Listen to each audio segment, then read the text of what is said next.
En el nombre del Padre, y del Hijo, y del Espíritu Santo. Amén.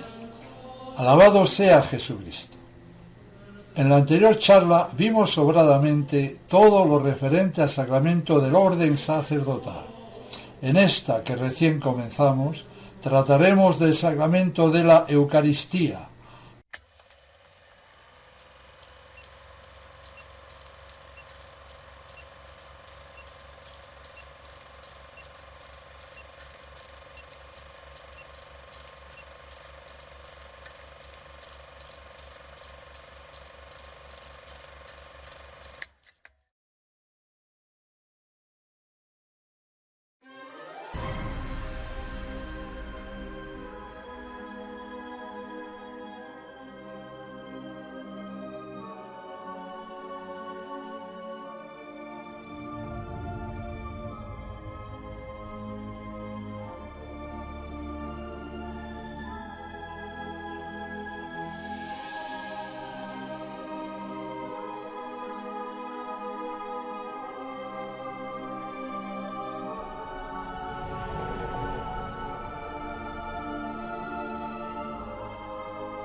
Por lo que hablaremos sobre la nueva misa.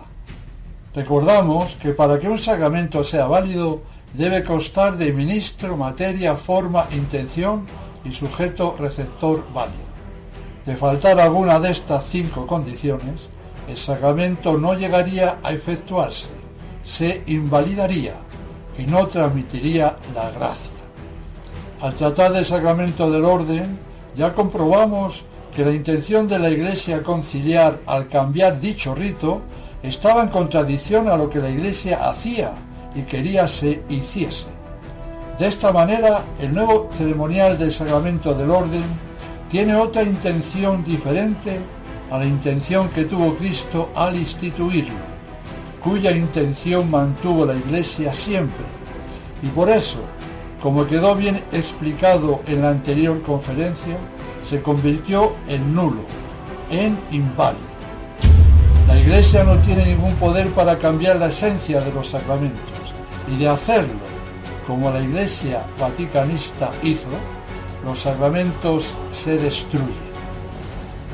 Y comenzamos a desmenuzar el sacramento de la Eucaristía, en el cual, por la admirable conversión de toda la sustancia del pan en el cuerpo de Jesucristo, y de toda la sustancia del vino en su preciosa sangre, se contiene verdadera, real y sustancialmente el cuerpo, la sangre, el alma y la divinidad del mismo Jesucristo nuestro Señor, bajo las especies del pan y del vino.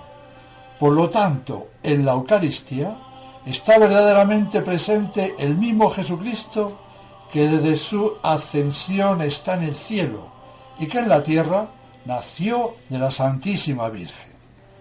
La materia de este sacramento es la misma que empleó nuestro Señor, a saber, pan de trigo y vino de vid, de uva. La forma consiste en las palabras que Jesucristo empleó aquel primer Jueves Santo. La consagración es la renovación por medio del sacerdote del milagro que hizo nuestro Señor en la última cena, de transformar el pan y el vino en su cuerpo y sangre adorables. Jesucristo instituyó la Eucaristía para que fuese el sacrificio de la nueva ley, para que fuese el manjar de nuestras almas y para que fuese un perpetuo memorial de su pasión y muerte. Y al mismo tiempo es también una muestra preciosa de su amor por nosotros y prenda de la vida eterna. Por lo tanto, la Eucaristía, además de ser un sacramento, es también el sacrificio perenne de la nueva ley, dejado por Jesucristo a su Iglesia para ser ofrecido a Dios por mano de los sacerdotes. El sacrificio consiste en ofrecer una cosa sensible a Dios y destruirla de alguna manera en reconocimiento del supremo dominio que Dios tiene sobre nosotros y sobre todas las cosas.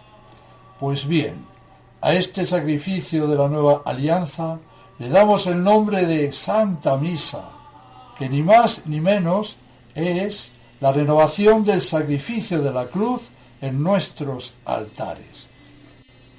Por mediación del sacerdote, Cristo ofrece a su Padre de forma incruenta su cuerpo y su sangre, que inmoló de forma cruenta en su pasión y cruz. Sobre la cruz nuestro Señor expió nuestros pecados, satisfizo por nuestros pecados y nos reconcilió con el Padre Eterno. La misa es entonces un verdadero sacrificio por medio del cual se nos aplican los méritos del sacrificio de la cruz. Durante la pasión, Jesús mereció todas las gracias de salvación para todos los hombres de todas las épocas. El sacrificio de la misa aplica a cada alma en particular el tesoro de méritos de la pasión. En las palabras «Haced esto en memoria mía», nuestro Señor en la última cena confirió a los apóstoles el sacerdocio y el poder de celebrar este sacrificio. Sabiendo que la Santa Misa es lo más grandioso, inefable y extraordinario que existe en la tierra, comprenderemos el respeto, la sabiduría y el amor que la Iglesia ha puesto en juego para enriquecerla con ritos y ceremonias santas y sublimes. Y al mismo tiempo también comprenderemos la cruel persecución que a lo largo de los siglos la Santa Misa ha tenido por parte de sus más taimados enemigos, como han sido todos los herejes, y entre ellos podríamos decir los peores, los superherejes modernistas de la Iglesia conciliar. A lo largo de los tiempos, bien han sabido todos esos encarnizados enemigos del bien y de la verdad, que destruyendo la Santa Misa, la Iglesia católica sería asimismo aniquilada. Y por eso siempre apuntaron su pesada artillería demoníaca con precisión hacia lo más sagrado y santo. A lo largo de la historia lo intentaron muchas veces y al final lo consiguieron por medio de un falso concilio y por medio de un falso papa, Montini. La misa del Papa Pablo VI fue uno de los primeros pasos de la reforma litúrgica. El misal definitivo que se usa actualmente fue aprobado 4 años más tarde, en 1969.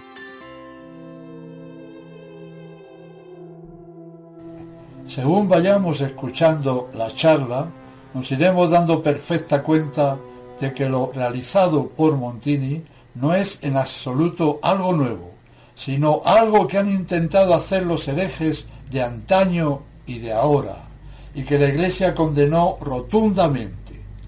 Lutero odiaba con todo su corazón la Santa Misa, y por respeto a los oídos piadosos y a mí mismo, prefiero no decir ni una palabra de las atroces blasfemias que ese sujeto profería contra la Santa Misa.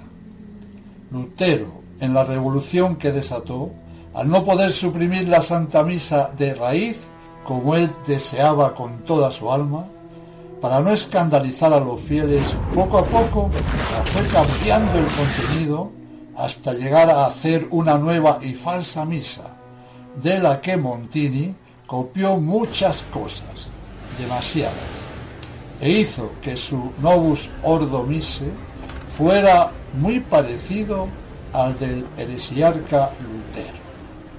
Algo similar a lo realizado por Lutero hizo el obispo Cranmer en Inglaterra para establecer la secta anglicana, componiendo una misa herética y malvada. Pues bien, la misa de Pablo VI es también muy semejante a la de Cranmer. Es más, la mayoría de los errores del Sínodo de Pistoia que condenó Pío VI en 1794, los introdujo Montini en la Misa Nueva, como luego veremos. A lo anterior debemos añadir la pléyade de liturgistas del siglo XX infectados de modernismo, entre ellos Dom Beauduin, que contribuyeron no con su granito de arena, sino con su gran roca de herejía, a que la nueva misa llegara a ser realidad. Recordar que Juan XXIII era íntimo amigo de Lambert Beauduin, monje benedictino, condenado por la Iglesia en 1926 por sus erróneas ideas, es decir, herejías. Fue de los primeros que empezaron a hacer la inicua revolución en la liturgia. A todo lo anterior hay que añadir los 6 ministros protestantes que ayudaron a diseñar la nueva misa. ¿Qué me dicen de esto? Los protestantes haciendo la misa católica, increíble. También es verdad que el antipapa Montini y la mayoría de la jerarquía de la Iglesia conciliar eran más protestantes que esos 6 ministros protestantes. Esta es la realidad. Sabiendo los antecedentes del Novus Ordo Missae y de los maestros modernistas que lo compusieron, vamos a analizar seguidamente los errores más notables de dicha misa, que ya habían sido condenados una y otra vez por el magisterio de la Iglesia. Después del Concilio Vaticano II y siguiendo el modelo establecido por Lutero y Cranmer, así como su ladina forma de actuar, se introdujeron cambios en la liturgia católica, al principio despacio y después a un ritmo cada vez más rápido. Así, de esta forma, los fieles iban tragando las emponzoñadas novedades sin apenas darse cuenta de su mortal veneno. Es muy importante conocer que con arreglo a lo que se cree, es decir, a la fe, con arreglo al dogma, con arreglo a la doctrina, se elaborarán los diversos ritos y ceremonias litúrgicas.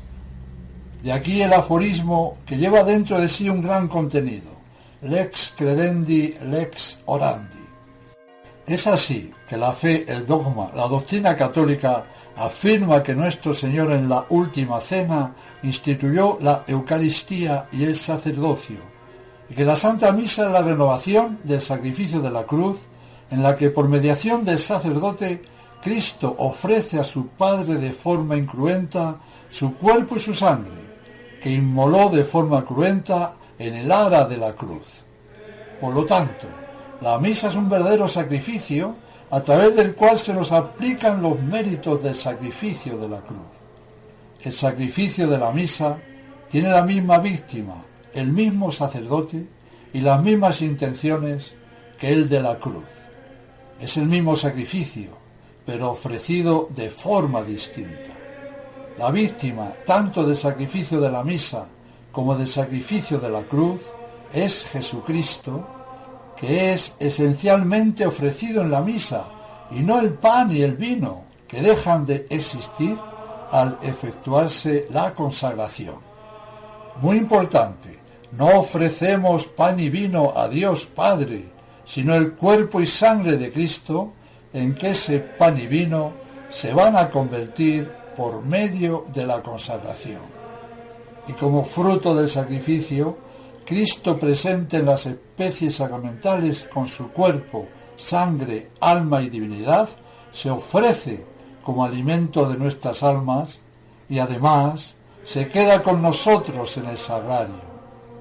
Los fines de la Santa Misa son 4: latréutico o de adoración, eucarístico o de acción de gracias, propiciatorio para aplacar a Dios haciéndole propicio y para satisfacer, expiar nuestros pecados y ofrecer sufragios por las almas del purgatorio.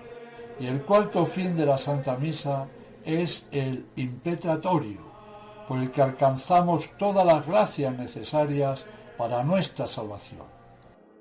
Se podrían añadir muchísimas más cosas, pero sobra con lo dicho. Una pequeñita y fácil explicación del lex credendi, lex orandi es: con arreglo a la fe y doctrina que acabamos de exponer, la Iglesia Católica elaboró los diversos ritos y ceremonias que deberán expresar esa fe y doctrina. Por ejemplo, Como la Iglesia cree y sabe que en el pan y vino transustanciados está el cuerpo, sangre, alma y divinidad de nuestro Señor Jesucristo, pues por respeto, amor y dignidad al divino huésped, mandará que el cáliz y la patena que le contienen sean de oro o plata dorada, que el sagrario que lo cobija sea lo más precioso y digno posible, al igual que el templo y las vestiduras sacerdotales, etc. Como lo que se ofrece en la Santa Misa es un sacrificio, la Iglesia mandará que los altares sean cuanto más bellos mejor, dotados de reliquias de santos mártires en el ara. La Iglesia medirá con sabiduría y Espíritu Santo las palabras de las diversas oraciones, así como los gestos y ritos. Mandará estar de rodillas en adoración al Rey de Reyes y Señor de Señores, Jesucristo, Dios y hombre verdadero, allí presente, y de esta manera recibirle de mano del sacerdote en la boca. Como en la misa se vuelve a hacer presente el drama del Calvario, compondrá una música y un cántico muy especial y sublime, de acuerdo al gran misterio que en cada misa se celebra y se actualiza, etc. Por lo tanto, con arreglo a lo que se cree, se ejecutan los diversos ritos y liturgias. Para Lutero la misa no es un sacrificio, es un simple memorial recuerdo de su pasión. Niega la transustanciación, el pan sigue siendo pan. Su discípulo Melanchthon decía: Cristo instituyó la Eucaristía con un recuerdo de su pasión. Es una idolatría adorarlo. Los protestantes niegan el sacerdocio, niegan la presencia real, niegan el valor propiciatorio y expiatorio de la Santa Misa. Es decir, niegan que la misa aplique de forma actual y eficaz a nuestras almas los frutos del sacrificio de la cruz y que de esta forma cancele la deuda que tenemos con Dios por nuestros pecados. Para Lutero únicamente salva la fe, que hace que Dios disimule los pecados del hombre, pero que no los borra. Y con arreglo a su herética fe y a su estragada teología, los protestantes elaboraron sus ritos y liturgias. Para ellos, lo principal es la liturgia de la palabra y después la comunión. Y como Lutero y demás protestantes, junto con los modernistas, sabían bien que la misa católica expresaba claramente la doctrina tradicional, para poder esparcir sus errores, decidieron cambiar la liturgia y por medio de ello cambiar la fe. Y así, modificando los ritos de la misa tradicional, harían que también poco a poco los fieles fueran cambiando su fe, que hasta el momento que apareció el heresiarca era la verdadera fe católica. Vemos por tanto que el culto y la creencia van de la mano. Lutero dijo: para llegar con seguridad y felizmente al objetivo, hay que conservar ciertas ceremonias de la antigua misa, por los débiles que puedan sentirse escandalizados por unos cambios demasiado bruscos. El sacerdote bien puede arreglárselas de tal manera que el hombre del pueblo ignore siempre el cambio operado y pueda asistir a misa sin hallar de qué escandalizarse. Creo que se estarán dando cuenta de la gran hipocresía con que actuaron los protestantes, ya fueran luteranos, anglicanos, calvinistas o modernistas, etc. Iban cambiando las cosas con perversa astucia, poco a poco, pero sin descanso, para conseguir pervertir la fe católica de los pueblos que hasta ese momento tenían bien arraigada. Y así, por medio de una liturgia herética, aunque muchos no se dieran ni siquiera cuenta, todos pasaron a profesar una fe herética. Vamos a comprobar que la misa que inventó Pablo VI es prácticamente una copia de la que se sacó de la manga Lutero. La verdad es que sabiendo solamente esto, deberíamos aborrecer la falsa misa montiniana. Pasamos ahora a repasar la misa conciliar, apostillando y explicando muchas cosas. Atención, que el tema es muy interesante, sobre todo para los que aún siguen yendo a esa mal llamada misa. Ojo, la nueva misa fue hecha por una comisión nombrada por Pablo VI, en la que intervinieron 6 protestantes de alta categoría. Está claro que la nueva misa se hizo para agradar a los protestantes en todo. La Eucaristía tiene 2 aspectos, uno de sacramento que se expresa con el nombre de Eucaristía y otro de sacrificio con el nombre de misa, que según su terminología latina indica el carácter sacrificial, ya que misa viene del verbo mittere, que significa enviar, y como afirma Santo Tomás, el sacerdote envía a Dios las preces y oblaciones de los fieles, y por eso al final dice, ite missa es, que viene a significar marchar, la víctima ha sido enviada. Por eso Lutero, para borrar de las mentes la idea del sacrificio, suprimió la palabra misa. Y para ello, entre otras muchas cosas, dijo: la misa no es un sacrificio, no es una acción sacrificial. Llamémosla bendición, Eucaristía, cena del Señor. Se la puede dar otros títulos, mientras no la ensuciemos con el nombre de sacrificio. Pues bien, en la Institutio Generalis de la Nueva Misa se habla de cena del Señor y desde hace muchos años la mayoría de los sacerdotes junto con cantidad de fieles han cambiado el nombre de misa por el de Eucaristía. Aquí Lutero se ha llevado el gato al agua y le otorgamos un punto. Para Lutero la misa es simplemente un banquete donde se recuerda la última cena. Es lógico entonces que se celebre sobre una mesa y de cara al pueblo, o sea, de cara a los comensales, como en la misa nueva se hace. En cambio, en la verdadera misa, la tradicional, es sobre todo un sacrificio a Dios y por eso se ha de celebrar sobre un altar, y no de cara al pueblo, sino de cara a Dios. Otro tanto que se apunta Lutero. Como los protestantes niegan la presencia real de nuestro Señor y también niegan el tremendo poder de intercesión que tiene la Santísima Virgen María, Madre de Dios, y el excelente poder que también tienen los santos, en sus templos no hay imágenes, sino 4 paredes, sin nada de nada. Podríamos decir que son templos similares a las salas masónicas. Las iglesias que se han construido a partir del concilio tienen la misma estructura que las protestantes, ya que la fe modernista en la Virgen María y en los santos es prácticamente nula.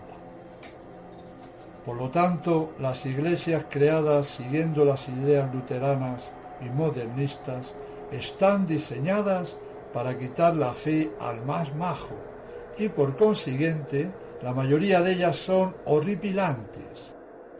Un nuevo punto para el heresiarca. Los protestantes niegan la presencia real de Cristo y por lo tanto no existe el tabernáculo en sus templos, al igual que la Iglesia conciliar, que sin negar abiertamente dicha presencia, en la práctica la niega, pues han retirado de las iglesias el sagrario que ocupaba el lugar central, como debe ser, pues en el sagrario está realmente presente el Hijo de Dios, la segunda persona de la Santísima Trinidad, y lo han retirado a alguna capilla lateral, a veces sin decoro alguno, como si les molestase y estorbase, que en verdad es así. Y en el lugar central de la iglesia donde antes estaba el tabernáculo, han puesto un gran sillón, donde se sienta el que preside el culto, el hombre. Se quitó el culto al verdadero Dios y se puso el culto al hombre y al sillón. Los fieles miran al que preside la asamblea allí sentado usurpando el lugar donde debía estar nuestro Señor, y el sacerdote Novus Ordo mira a los fieles. Es como una partida de ping-pong, y Dios no está en ningún sitio, ya que el hombre ha ocupado su lugar.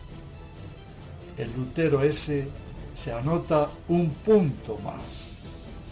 Lutero introdujo la lengua vernácula en la misa, en su caso el alemán, y sin prisa pero sin pausa fue desterrando el latín.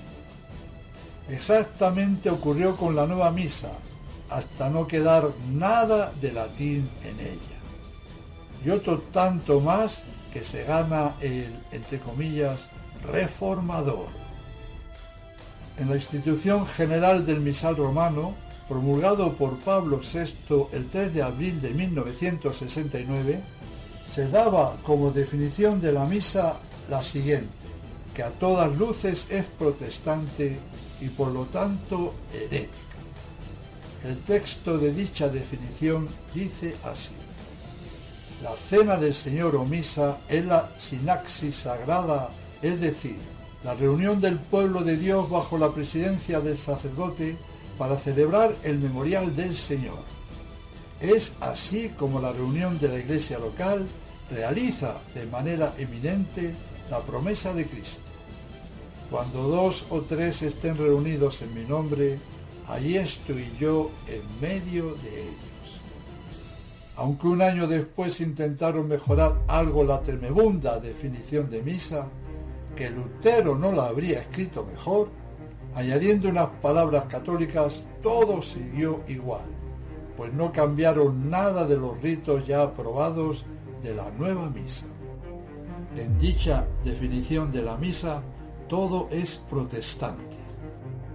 Dice que la misa o cena del Señor es la reunión del pueblo de Dios para celebrar la memoria del Señor. De ahí se sigue que si no hay asamblea, si no hay fieles, no hay misa, no hay cena. No es en absoluto un sacrificio. Para ellos es una cena realizada bajo la presidencia del sacerdote y que la presencia de Cristo se realiza gracias a la reunión del pueblo de Dios y no por la consagración. La presencia de Cristo de que hablan es presencia espiritual y no real. Y bien, otro gran punto para el hereje alemán. Las oraciones de la Santa Misa tradicional frecuentemente invocan a los santos por su nombre e imploran su intercesión. Y como los protestantes esto lo descartaron por ser supersticioso, la nueva misa también descartó la mayoría de las invocaciones de los santos por su nombre, o las hizo optativas. Han desaparecido las alusiones a los méritos de los santos, al triunfo de la fe católica, a la Iglesia católica como la Iglesia verdadera, a las maldades de la herejía, a la conversión de los acatólicos, etc. También han suprimido muchas fiestas de santos en el misal. Y otro puntito más al casillero de Martín Lutero. El dogma católico afirma que debemos rezar y ofrecer misas y sufragios por las almas del purgatorio para que Dios sea clemente con ellas y salgan de ese lugar del sufrimiento purificatorio. Y esto se refleja en las oraciones por los difuntos en la misa latina. Como los protestantes desechan esta doctrina de que podamos rezar por el alma de un difunto, los modernistas también. La nueva misa ha omitido casi del todo la palabra alma. La colecta de la misa del día 2 de noviembre dice así: escucha, Señor, nuestras súplicas para que al confesar la resurrección de Jesucristo, tu Hijo, se afiance también nuestra esperanza de que todos tus hijos resucitarán. ¿Qué han querido decir con lo anterior? Es verdad de fe que todos vamos a resucitar. En esa oración están pidiendo que se afiance esa esperanza. No tenemos que afianzar nada. quien tenga alguna duda consentida sobre ese dogma o sobre cualquier otro, está pecando gravemente. Y esa oración da pie a que se pueda dudar. Y más, dicha colecta habla de que todos tus hijos resucitarán, pero no aclara que puede ser para la vida eterna o para la muerte eterna. Son astutos, a todos los resucitan para el cielo, y que conste que esta es la oración principal de la misa más importante del año, como dicen ellos, por los difuntos, debiéndose decir por los fieles difuntos o por las benditas almas del purgatorio. Es una pena negra todo esto. Como es lógico, también han omitido en la nueva misa conceptos como el infierno, el juicio divino, la ira de Dios, el castigo por el pecado, la maldad del pecado como la máxima maldad y la maldad del mundo. Una pregunta para los que aún siguen yendo a esa parodia de misa. ¿Cuándo fue la última vez que oísteis en misa mencionar alguna noción de las anteriores? Y Lutero sigue cosechando triunfos y puntos. Comenzamos ahora a seguir desde el principio el rito y ceremonias de la nueva misa y a destacar sus graves errores y herejías. La nueva misa suprime las extraordinarias oraciones al pie del altar, entre ellas el Salmo 42, Judicame, en el que se expresa la alegría de subir al altar para acercarse a Dios, abandonando cuanto aleja de Él. Después del saludo, en el nombre del Padre, etc., dice: la gracia de nuestro Señor Jesucristo, el amor del Padre y la comunión del Espíritu Santo. No está bien dicho comunión, como si el Espíritu Santo comulgara, y sí, la comunicación del Espíritu Santo. Y sigue con el Confiteor: yo confieso ante Dios Todopoderoso, que ha sido muy recortado. Además de esta forma de empezar la misa, hay otras fórmulas aún más pobres para desarrollar el llamado acto penitencial. Suprimen también uno de los dos confitios, que rezaban primero el sacerdote y después los fieles. Para Lutero todos los cristianos son sacerdotes y no hay distinción entre los sacerdotes y los fieles. El sacerdote es simplemente el presidente de la asamblea. De ahí que la misa nueva comienza con un acto penitencial que el sacerdote y el pueblo recitan juntos.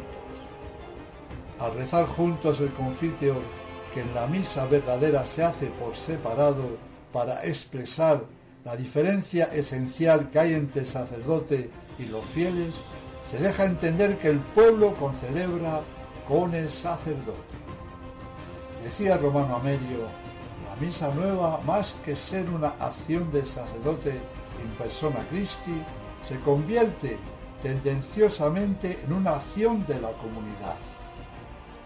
En la misa tradicional, todos se acusan de haber pecado y piden sean purificadas sus almas por la misericordia de Dios, la intercesión de la Virgen María y de los santos y la absolución de la Iglesia.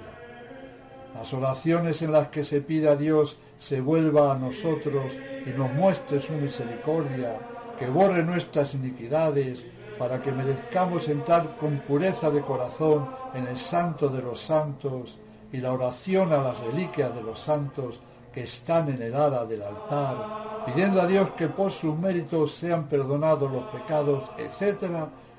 Todo ha sido suprimido en la nueva misa, al igual que Lutero lo suprimió. Bueno, Lutero sigue de fiesta al ver que el Novus Ordo le ha imitado en todo, y de este modo le tenemos que otorgar otro punto más. Siguen a lo anterior los Kyries, que eran 3 a cada persona divina, y que Lutero redujo a 2 a cada una de ellas, y que recitan en forma de letanía. Así trataba de borrar de las mentes católicas el sentido de culpa, pidiendo perdón 3 veces a Dios que es 3 veces santo. Asimismo dicen simplemente, Señor, ten piedad, Cristo, ten piedad, pero no especifican de qué o de quiénes tiene el Señor que tener piedad. ¿Será coincidencia? También la Misa Nueva hizo lo mismo que Lutero. Redujo los Kyries de 3 a 2 para cada persona divina. Y seguimos apuntándole un puntito más. Y los llamados por el Novus Ordo ritos iniciales terminan con el Gloria. Aquí también han deslizado 2 errores a conciencia. El Gloria en español comienza así. Gloria a Dios en el cielo y en la tierra, paz a los hombres que ama el Señor. La diferencia es obvia con el Gloria de la misa tradicional. Gloria in excelsis Deo et in terra pax hominibus bone voluntatis. Es decir, gloria a Dios en las alturas, en la tierra paz a los hombres de buena voluntad. Como dijimos, la diferencia es más que obvia. Ellos tratan de inculcar con esa errónea traducción que Dios te ama igual, tengas buena o mala voluntad, seas muy bueno o seas muy malo. También es verdad que a los hombres que ama el Señor son a los que tienen buena voluntad, pero nadie lo entiende así y todo el mundo piensa que Dios ama a todos, sean o no pecadores, tengan o no buena voluntad. Y esto es un error de bulto. Y el Gloria sigue diciendo por 2 veces, tú que quitas el pecado del mundo, cosa muy mal dicha y que conlleva un grave error. Veamos. Para Lutero el pecado es necesario. El hombre, después del pecado original, no puede dejar de pecar. No es libre para resistir las tentaciones y por tanto desaparece la responsabilidad personal.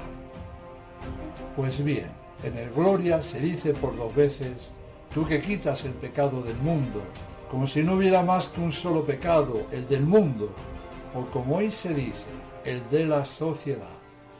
Por consiguiente, el hombre queda disculpado de sus pecados personales y toda la culpa pasa a ser del mundo o de la sociedad.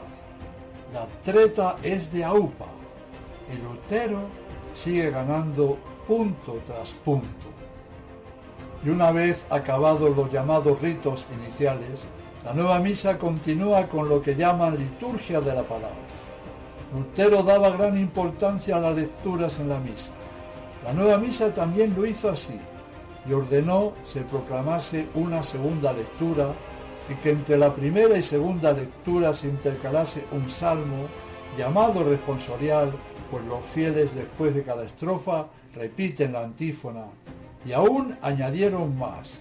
Después de la homilía o del credo cuando éste se reza, se continúa con la luterana oración universal u oración de los fieles, que son una cantinela de peticiones, a veces absurdas, sin ton ni son, en las que se llega a pedir cosas tan graciosas como la que sigue. Por la puntualidad de los trenes y autobuses, roguemos al Señor. Y el pueblo contestó, te rogamos, óyenos. Importantísima petición para la salvación del alma, que en verdad fue dicha en una misa moderna. También en la mayoría de las misas importantes hacen diversas moniciones de introducción a la ceremonia, de explicación de las lecturas y del Evangelio, El caso es no callar ni un momento. Debemos decir que suben a leer al presbiterio las diversas lecturas, el salmo, las oraciones de los fieles, las moniciones, toda clase de personas, señores y señoras, chicos y chicas, e incluso niños. Y no hace falta aclarar que sus trajes y vestidos muchas veces no son nada honestos. Este momento en la nueva misa es un desfile de personas que van y vienen del presbiterio andando como Pedro por su casa. Como vemos, también el Novus Ordo ha hecho lo mismo que Lutero hizo, dar gran importancia a las lecturas de la misa y hablar y no dejar de hablar. Y por ello tenemos que poner otra ficha más en el casillero del hereje alemán. Después de la homilía, cuando las rúbricas lo prescriben, se reza el credo. Y aquí también han escurrido cosas bastante graves. Para dar más importancia a la comunidad, el credo se rezaba en plural. Creemos en un solo Dios, creemos en un solo Señor Jesucristo, creemos en el Espíritu Santo. Esto, que es absurdo, no deja de tener su lado gracioso, ya que soy yo el que creo, y yo no puedo creer por los demás, y los demás no pueden creer por mí. No estoy seguro, pero como estamos hablando del credo, puedo decir que creo que después de muchos años de mantener esta fórmula, se dieron cuenta de la porquería que habían hecho y lo pasaron al singular. Creo en un solo Dios, etc. Hoy día no sé lo que dirán, pero puede ser cualquier cosa, pues en la iglesia de Pancho Villa ocurre de todo. En la misa tradicional, el sacerdote y los fieles se arrodillan al llegar en el credo el momento de la encarnación. La misa Novus Ordo efectuó un cambio importante en ese momento del credo. Veamos cuál. La rúbrica del misal moderno manda lo siguiente: en las palabras que siguen hasta se hizo hombre, todos se inclinan. Gran diferencia va de arrodillarse a inclinarse, pero lo peor es lo que sigue. El credo que rezan todos los domingos y diversas fiestas dice así: creo en un solo Dios, en un solo Señor Jesucristo, Dios verdadero de Dios verdadero, engendrado, no creado, de la misma naturaleza que el Padre, etc. Aquí se está revelando una gran herejía. El credo de la nueva misa afirma que Jesucristo es de la misma naturaleza que el Padre. Arrio enseñaba que el Verbo antes de todos los siglos fue creado por el Padre, a quien dio su naturaleza. Y si fue creado, hubo un tiempo en el cual el Verbo no existía y por tanto no era eterno. Si no era eterno, pues había sido creado, no era Dios. Y así destruía el misterio de la Santísima Trinidad. Tenía la misma naturaleza del Padre eterno, pero no era Dios. La Iglesia Católica buscó una expresión exacta para afirmar categóricamente la perfecta igualdad entre el Padre y el Hijo, es decir, la unidad de la esencia divina. La palabra feliz fue sustancial, consustancial. Esta palabra asestó un golpe mortal al arrianismo y el concilio de Nicea la introdujo en el credo, consustancial en patri. Quede muy diáfano que naturaleza es una cosa y sustancia o esencia es otra. Un hijo, por ejemplo, recibe de sus padres la naturaleza, pero no tiene la misma sustancia que sus padres. Más aún, todos los hombres tenemos la misma naturaleza humana, pero no somos consustanciales. Esta palabra se hizo clave en la Iglesia y pasó a todos los concilios, como el tercero de Toledo, el año 589, donde Recaredo abjuró del arrianismo. Todo el que negare que el Hijo de Dios y Señor nuestro Jesucristo es eterno y consustancial al Padre y engendrado de la paterna sustancia del Padre sin principio, sea anatema. Y esto se conservó siempre en el credo de la misa latina. Al decir en la nueva misa que el Hijo es de la misma naturaleza que el Padre, ¿no están cayendo en las herejías arrianas? El tema es muy delicado, mucho. Después de la homilía o del credo, si es que lo hay, los fieles de la misa nueva rezan las preces, originándose de nuevo el desfile de la señora, señorita o niña de turno o de algunos señores jóvenes o niños hacia el presbiterio para rezarlas, y con esta procesión anárquica termina la llamada liturgia de la palabra, a la que sigue la liturgia eucarística, la cual comienza con unas rúbricas que dicen lo siguiente: acabado lo precedente, es decir, la liturgia de la palabra, comienza el canto del ofertorio. Conviene que los fieles demuestren su participación en la ofrenda, bien sea llevando el pan y el vino para la celebración de la Eucaristía, etc. Y ya tenemos organizada una nueva parada, en este caso no militar, sin ningún orden ni concierto, llevando cada uno lo que puede agarrar.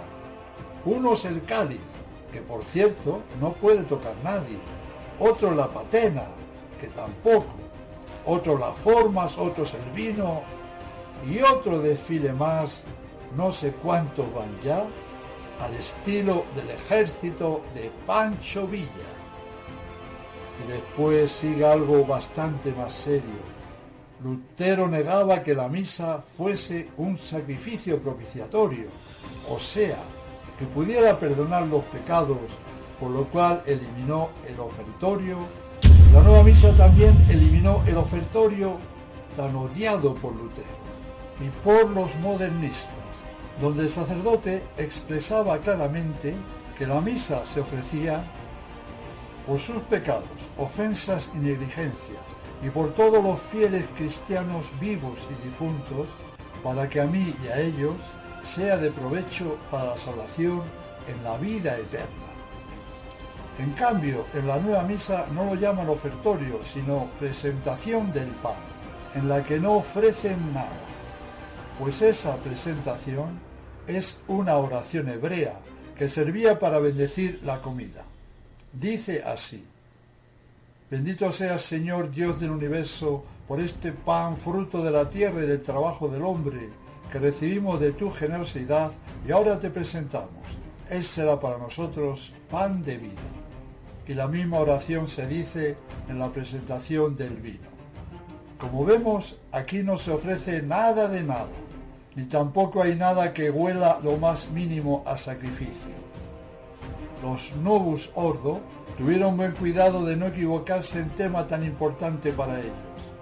Echaron fuera todo lo que indicaba el sacrificio, y por eso no lo llaman ofrenda, sino presentación.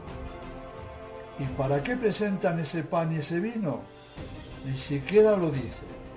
Lo presentan y basta. Hay más. Ese Dios del universo del que habla esa presentación no recuerda mucho al Dios de los masones. El Dios verdadero ha creado todo el universo, claro que sí, pero Él es Dios de los ejércitos.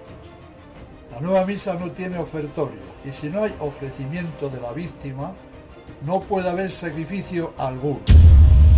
La misa de siempre no presenta pan, sino que ofrece la víctima en la que ese pan se va a convertir por la transubstanciación, que es Jesucristo, y lo ofrece por nuestros pecados y por nuestra salvación eterna. Esto es clave. Y por eso Lutero y la Iglesia Conciliar suprimieron el ofertorio, porque no quieren haya sacrificio. Lutero odiaba el ofertorio y dijo de él: esa abominación llamada ofertorio, punto desde el cual todo hiede a oblación.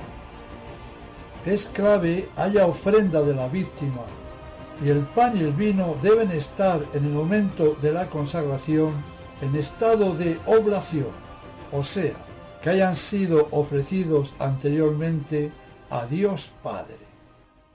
La misa verdadera no ofrece el pan y el vino, pues a Dios no le interesa el pan y el vino, ya que todos los trigos y vides del mundo son suyas.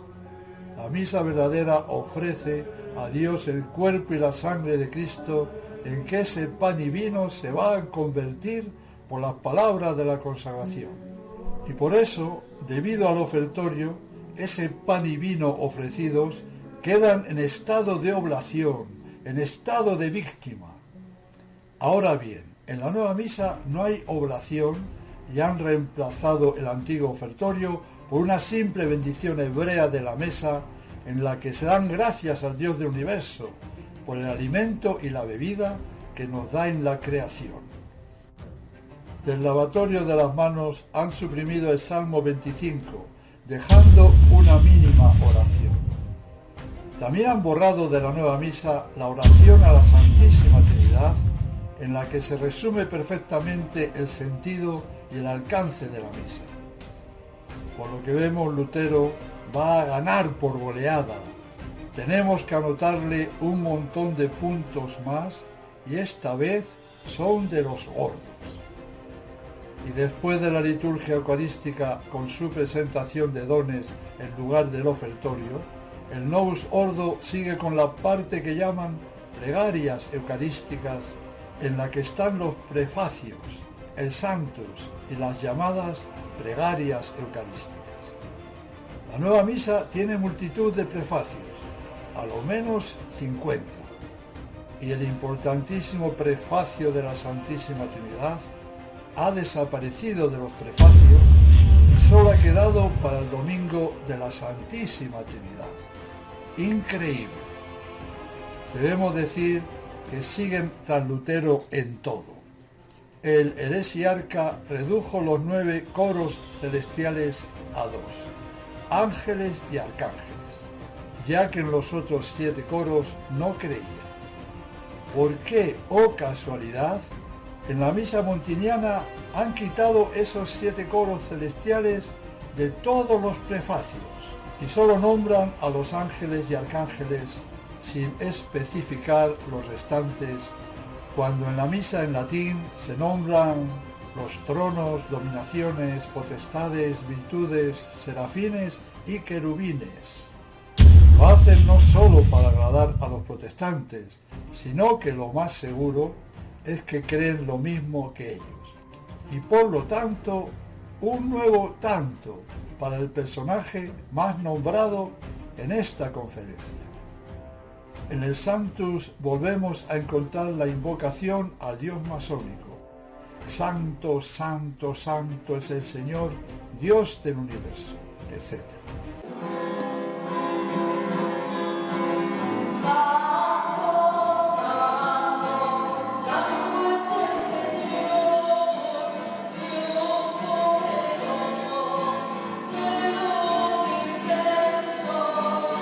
Repetimos que nuestro Dios creó el universo, pero que su título es Dios de los ejércitos. Terminado el Sanctus y el prefacio, el Novus Ordo Missae continúa con las plegarias eucarísticas, que al principio fueron 4 y que después se ampliaron a 11. De todas ellas, la más usada es la plegaria eucarística número 2. ¿Cuál es la razón? No hay ninguna razón. La eligen simplemente porque es la más cortita. Gracioso. Estudiemos la plegaria eucarística número 1 o canon romano. No debemos dejarnos engañar, pues dejaron el canon de la antigua misa como un anzuelo, pero este canon romano, llamado plegaria eucarística número 1, tiene muchas cosas diferentes al verdadero y único canon romano. Pasemos a señalar las diferencias. De las 28 cruces que el sacerdote hace sobre el cáliz y la patena, han dejado una, sí, una, y pienso que dudarían mucho si dejarla o no, pues una es una. Oigamos bien, de 28 cruces dejan una, y de las diversas ocasiones que el sacerdote besa al altar, han dejado 2. De las muchas veces que el sacerdote se arrodilla delante del cuerpo y sangre de Cristo transustanciados, han dejado 2. Han eliminado el por Cristo nuestro Señor, con el que terminan las oraciones, y los que han dejado los han hecho optativos, y el sacerdote puede decirlos o no. Lutero negaba a los santos. en el modificado canon romano de la Nueva Misa, han hecho también optativo que el sacerdote nombre a los apóstoles y santos mártires, y más cosas que no me voy a entretener a decir. Pero lo gravísimo es que se atrevieron a cambiar las palabras que el mismo Jesucristo dijo al consagrar su propio cuerpo y sangre la víspera de su pasión. El asunto es de locura.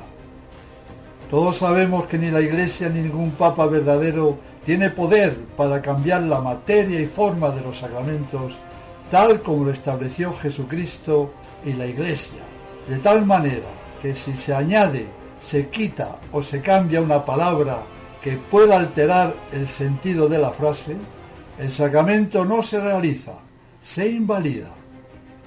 La forma para consagrar el pan en la misa moderna es: tomad y comed todos de él, porque esto es mi cuerpo que será entregado por vosotros.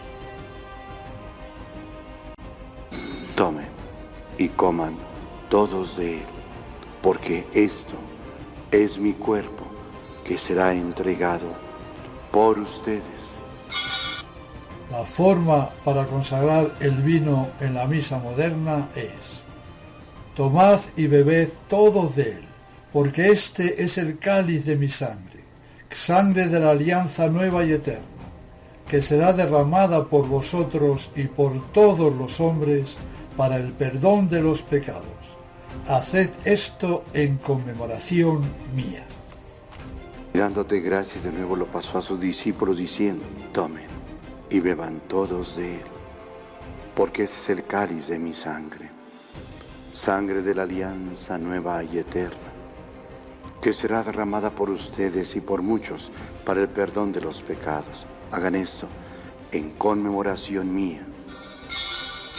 En cambio, la forma para consagrar el vino en la misa tradicional es como sigue: este es el cáliz de mi sangre, del Nuevo y Eterno Testamento, misterio de fe, que por vosotros y por muchos será derramada en remisión de los pecados. Ahora bien, en la nueva misa las palabras será derramada por muchos la han traducido será derramada por todos. Y la verdad que no es lo mismo por muchos que por todos. Son dos conceptos muy diferentes. Jesús dijo por muchos y no por todos, como consta en el Evangelio, y sus palabras jamás pueden cambiarse. ¿Y por qué dijo por muchos si derramaba su sangre por todos? A esta pregunta responde el Catecismo Romano. Con razón no dijo por todos, ya que entonces hablaba de los frutos de su pasión que habían de percibir solamente los elegidos. Y en este sentido deben entenderse las palabras de San Pablo en Hebreos. Cristo se ofreció una sola vez para quitar los pecados de muchos. Por tanto, aquí Cristo quiso expresar el fruto de su pasión, o sea, que su sangre derramada por todos los hombres no aprovecharía sino a muchos. Precisamente esta fue una de las causas de mayor sufrimiento en Getsemaní, cuando sudó sangre, al ver que su muerte, su sangre vertida, sería inútil para tantas almas que la despreciarían y pisotearían con sus pecados. Entonces, ¿por qué han traducido por todos? Muy fácil es la respuesta. Lo han hecho para seguir la doctrina modernista que afirma que todos los hombres se salvan, y la de Lutero, que enseñaba que todos se salvan con la condición de que crean en Cristo. En este caso, Lutero era menos hereje que los modernistas vaticanistas. Lutero al menos exige la fe para poder salvarse. Los modernistas no exigen nada. Lo anterior nos abre bien los ojos para ver lo que son los modernistas. Terrible es el asunto. Debemos distinguir entre el valor infinito y universal de la sangre de Cristo y su eficacia limitada por la negativa personal de cada individuo. Hemos visto que han cambiado las palabras de Cristo, cambiando al mismo tiempo el sentido y la intención que Cristo tuvo al instituir este divino sacramento. Evidentemente no hay consagración, pues se ha alterado de manera brusca el sentido de la forma sacramental. No hay sacrificio, los fieles no asisten al sacrificio de la misa. La Iglesia manda que se repita íntegramente la forma de la consagración si el sacerdote ha cambiado sin querer una palabra que altera el sentido de la misma, so pena de invalidar. Imaginemos el cambiar por muchos diciendo por todos. Este cambio es contrario a la intención que Cristo tuvo al instituir este sacramento, como acabamos de decir. Después de muchos años, la Iglesia de Pancho Villa puso de nuevo por muchos. Esto no arregló nada el asunto, pues la mayoría de los sacerdotes Novus Ordo siguieron diciendo por todos en sus misas. Hoy parece que de nuevo quieren poner otra vez por todos. La Iglesia de Pancho Villa sigue cabalgando. Hay todavía mucha más metralla. Lutero, en la misa que se inventó, añadió a la consagración del pan las palabras que será entregado por vosotros, y quitó de la consagración del vino Mysterium Fidei, para colocarla después de dicha consagración, las cuales, afirma Santo Tomás, son de origen apostólico, y todo lo que tenga ese origen es intocable. Respondan ustedes, ¿qué hizo Pablo VI en su nueva misa? Pues hizo exactamente igual que lo realizado por Lutero, exactamente igual. Añadió a la consagración del pan que será entregado por vosotros y quitó de la consagración del vino Mysterium Fidei, y estas palabras las puso después de dicha consagración del vino. Una vez más, nos vamos dando cuenta cada vez más que la misa nueva es un calco de la misa protestante que concibió Lutero. No hemos acabado el tema, hay más todavía. Veamos. Al momento sublime de la consagración, el Novus Ordo lo denomina relato de la consagración. Retengamos esta palabra, relato. Lutero ordenó que la consagración se hiciera en voz alta y que fuera leída como si se estuviera simplemente relatando lo acaecido en la última cena. Y así el sacerdote relata, narra algo pasado y no hace ninguna acción sacrificial. De esta manera, la intención del sacerdote es contar una cosa que ocurrió, pero no tiene intención de hacer un sacrificio, y por lo mismo no habrá consagración ninguna. En cambio, en la misa tradicional, el sacerdote actúa in persona Christi, con sus mismos poderes, y su intención es realizar un acto sacrificador. Digámoslo más clarito. El misal modernista da pie a que el sacerdote narre, pues el título del apartado más importante de la misa lo llama relato de la consagración. Está clarísimo, relato. El sacerdote lo lee de pasada, sin apenas detenerse en las palabras de la consagración, y se acabó. Lo hacen de seguido, sin detenerse un poco e inclinarse antes de consagrar. El antiguo misal pone un punto antes de las palabras de la forma consagratoria, indicando con ese punto que a partir de él hay que dejar de narrar y hay que comenzar a actuar. Ese punto en la nueva misa lo han quitado. Escuchemos una consagración, mejor dicho, una narración, tal como hacen en la mayoría de las misas modernas. Dando gracias te bendijo, lo partió y lo dio a sus discípulos, diciendo: Tomad y comed todos de él, porque esto es mi cuerpo, que será entregado por vosotros. Porque él mismo, la noche en que iba a ser entregado, tomó pan, y dando gracias te bendijo, lo partió y lo dio a sus discípulos, diciendo: tomen y coman todos de él, porque esto es mi cuerpo, que será entregado por ustedes. Digamos: Señor mío y Dios mío. Vemos que simplemente ha narrado una historia pasada y que no ha habido una acción sacrificial. En cambio, en la misa de siempre, antes de consagrar, el sacerdote, que en ese momento está rezando la misa en voz baja, se calla y, como dicen las rúbricas, se inclina sobre el altar y despacito, atenta, clara e indistintamente pronuncia las palabras de la consagración. Vemos como el sacerdote se detiene y comienza a hacer una acción sacrificial. Deja de narrar y comienza a actuar. E inclinándose sobre el altar con suma reverencia, se dispone a realizar el gran misterio, el gran milagro. Diferencia abismal con la nueva misa, que al ser una narración, no hay intención alguna de consagrar, sino de relatar, de contar una historia pasada, y entonces la misa es inválida por falta de intención, a lo que hay que añadir las palabras de la forma sacramental, que como hemos ya visto, las cambiaron. Por muchos se convirtió en por todos.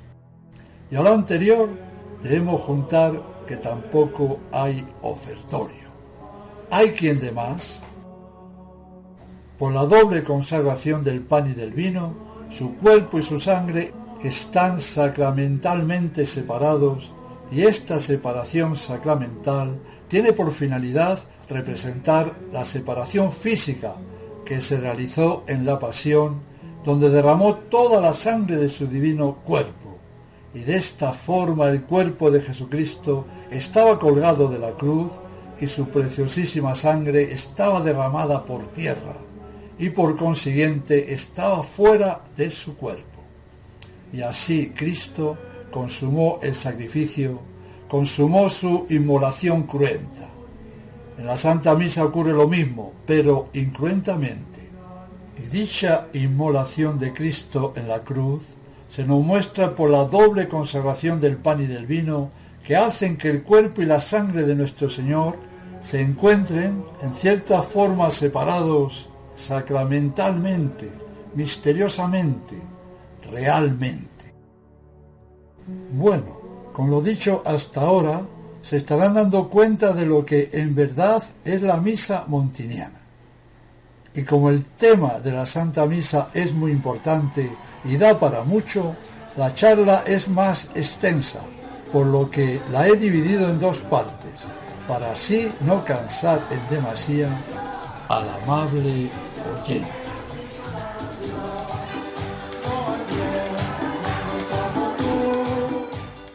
Galilea está pasando por aquí, el maestro de Galilea está pasando por aquí.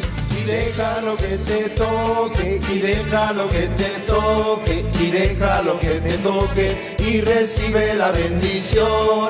Y déjalo que te toque, y déjalo que te toque, y déjalo que te toque, y recibe la bendición.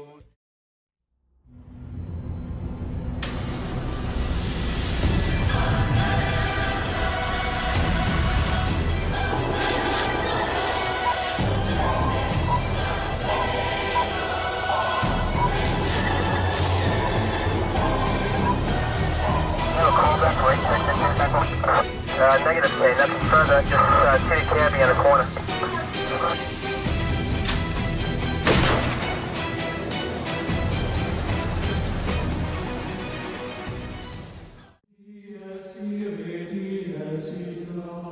Solveat seclum in favilla, teste David cum Sibylla. Quantus tremores futuros, quando Bruder